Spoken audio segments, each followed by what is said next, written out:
Hi, hello. So, Wednesday అనమాట. It's like మాకు Tuesday, Wednesday, Thursday compulsory ఆఫీస్‌కెళ్ళాలి. So, నా షిఫ్ట్ వచ్చేసి ఈవినింగ్ 4:00 నుంచి 1:00 షిఫ్ట్. సో, నైట్ వచ్చేసే వరకు ఒకవేళ ఆఫీస్ ఉంటే ఇంటికి రిటర్న్ వచ్చే వరకు 2, 3 అవుతుంది. లేదా ఒకవేళ మన సెల్ఫ్ వచ్చేస్తే 11కి వచ్చేసి నేను లాగిన్ అయిపోతానన్నమాట మళ్ళీ రిటర్న్‌గా. ఇట్లా మార్నింగ్ లేసి కొంచెం గ్రీనరీ చూస్తే మనసుకి ఎంత ప్రశాంతంగా అనిపిస్తుంది. దాంతోపాటు చల్లని గాలి వస్తే ఐ ఫీల్ సో హ్యాపీ అనమాట. మనసు రిలాక్స్గా అనిపిస్తుంది. అండ్ ఇక్కడ నేను ఉప్మా చేసుకున్నాను బ్రేక్ఫాస్ట్కి. సో బయట ముగ్గు వేసేసి ప్లాంట్స్కి వాటర్ వేసేసి, అండ్ మా హస్బెండ్ ఆఫీస్లో ఈరోజు పాట్లక్ అనమాట. సో కంపల్సరీ నేను చేయాల్సిందే అన్నట్టు అయిపోయింది. అందుకే వంట రాకూడదని అనిపిస్తుంది అనమాట. సో వాళ్ళ టీమ్ మెంబర్స్ అందరు కూడా చాలా ఫోర్స్ చేశారంట. మీ వైఫ్ చికెన్ పకోడా చాలా బాగా చేస్తారు, ఈసారి కూడా చేసి తీసుకొని రామని. సో దానికోసం చికెన్ మొత్తం తీసుకొని వచ్చి బోన్లెస్ చికెన్ దానికి మ్యారినేట్ చేసి ఒక 15 మినిట్స్ ఫ్రిడ్జ్లో పెట్టేస్తే అయిపోతుంది. అండ్ నా దగ్గర ఇంగ్రీడియంట్స్ అని వెరీ తక్కువ ఉన్న క్వాంటిటీ ఉన్న ఇంగ్రీడియంట్స్ తీసుకుంటాను. సో బియ్యం పిండి కొంచెం అలా తీసి ఇంట్లో ఉన్న దాంతోనే నేను అడ్జస్ట్ అవుతాను. ప్రతి చిన్న దానికి నేను బయట వెళ్ళి తీసుకొని రావడం ఐ వోంట్ ప్రిఫర్ అనమాట. సో నేను అదే ఒక టిప్ చెప్పాలనుకుంటున్నాను అందరికీ. ఎప్పుడు కూడా లేదు లేదు అనుకోని. సో అదంతా చేసేసిన తర్వాత నాకు 4 లాగిన్ అన్నమాట. సో 2:00 2:30 నాకు బస్ వచ్చేస్తుంది, ఆఫీస్ బస్సు. సో వెయిట్ చేస్తున్నాను.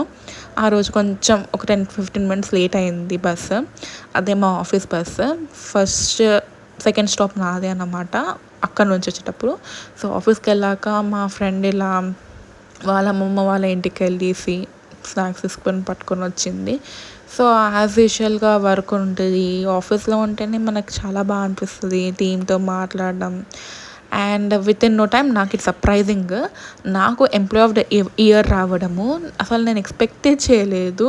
నేను యాక్చువల్లీ మా టీం లీడర్ ఎంత మంచివారంటే అసలు నాకు నా అవార్డు వస్తుందని కూడా నాకు తెలీదు. సో సడన్గా ఆ ప్రజెంటేషన్లో ఆ మీటింగ్లో నువ్వు ఎంప్లాయ్ ఆఫ్ ద ఇయర్ అనగానే నేను ఎంత షాక్ అయిపోయానంటే ఐ వాజ్ సో షాక్ అనమాట. సో మంచి మూమెంట్స్ క్యాప్చర్ చేయడం నాకు అన్నీ కూడా మెమరీస్గా ఉండాలని నాకు చాలా ఇష్టం అన్నమాట. So everything I make a memory. So మీరు కూడా మీ లైఫ్లో ఇలా మెమరీస్ చేసుకుంటూ ఉండండి. కాకపోతే కొన్ని సంవత్సరాల తర్వాత వెనక తిరిగి ఏం చేసావు అని అనుకుంటే ఇవన్నీ చూడడానికి చాలా బాగా అనిపిస్తుంది. ఒక మంచి relaxation and refreshment in the life. So ఎక్కడైనా బాధ ఉన్న సిచ్యువేషన్లో పాజ్ అయిన మూమెంట్లో ఇవన్నీ చూసుకుంటే మనకు చాలా అనిపిస్తుంది. దాని తర్వాత ఆఫీస్లో మాకు స్నాక్స్ పెడతారు 5:00. ఆ రోజు పానీపూరి పెట్టారు. First of all employ of the year వచ్చిన హ్యాపీ మూమెంటే ఎక్కువ అని అంటే స్నాక్స్. సో బూరుగుల్ది ఇది Burugul mixture and panipuri. So మా ఆఫీస్లో ఫుడ్ ఏదైతే ఉంటుందో మొత్తం హైజీనే ఉంటుంది, ఏ కల్తీ లేకుండా. అండ్ వాళ్ళు గోల్గప్ప దాంతోనే వండుతారంట. సో కొంచెం ఎంత లిమిట్ ఉందో ఒక 5 పానీపూరీలు అది తినేసి స్నాక్స్ హ్యాపీగా మాట్లాడుకుంటా నాకు దొరికే అన్ని టీమ్స్తోని ఇంటరాక్షన్, నాకు ఫుల్ ఆఫీసర్ ఫ్రెండ్స్. సో అందరితో ఇంటరాక్షన్ చేసుకుంటా వచ్చేసాను.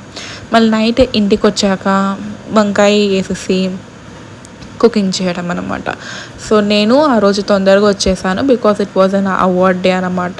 సో నేను ఇంటికి వెళ్ళేసి లాగిన్ అవుతాను మళ్ళీ అని అంటే వచ్చేసి లాగిన్ అయిపోయాను. సో ఎంత చేసినా కూడా లేడీస్కి కంపల్సరీ వంట చేయాల్సిందే ఇంట్లో. సో ఇది నా డిన్నర్ ప్రిపరేషన్. తర్వాత నాకు మీటింగ్స్ కాల్స్ అన్నీ నైట్ నాకు ఉంటాయి అన్నమాట. సో మళ్ళీ ఇది చేసుకుంటా అది చేసుకుంటా ఒక్కొక్కసారి ఎలానో అనిపిస్తూ ఉంటుంది. కానీ ఇట్స్ ఓకే. మరి ఐడియల్గా కూర్చోవన్నా కూడా మనసు ఒప్పదు. సో తొందరగా జస్ట్ నాకు సింపుల్, నేను వర్కింగ్ డేస్లో నాకు సింపుల్ అయిన అంతవరకు నేను కంప్లీట్గా వర్క్ చేసేసుకొని ఈజీగా అన్నీ సామాన్లు లేకుండా జస్ట్ ఉల్లిపాయ టమాటా ఉంటే చాలు. అండ్ ఏ కర్రీ ఉన్నా కూడా వీ కెన్ మసాలా వేసేసి వంట చేసేవచ్చు. సో కొన్ని అయితే నేను చాలా మంచిగా పెట్టేసుకుంటాను అన్నమాట. ఈజీగా 1 పూట లంచ్ అన్నీ వేసేసి కుక్కర్ మూత పెట్టేస్తే అయిపోతుంది. సో కర్రీ మాత్రం కలర్ఫుల్గా ఉంటుంది కదా. Yeah, that's it for today.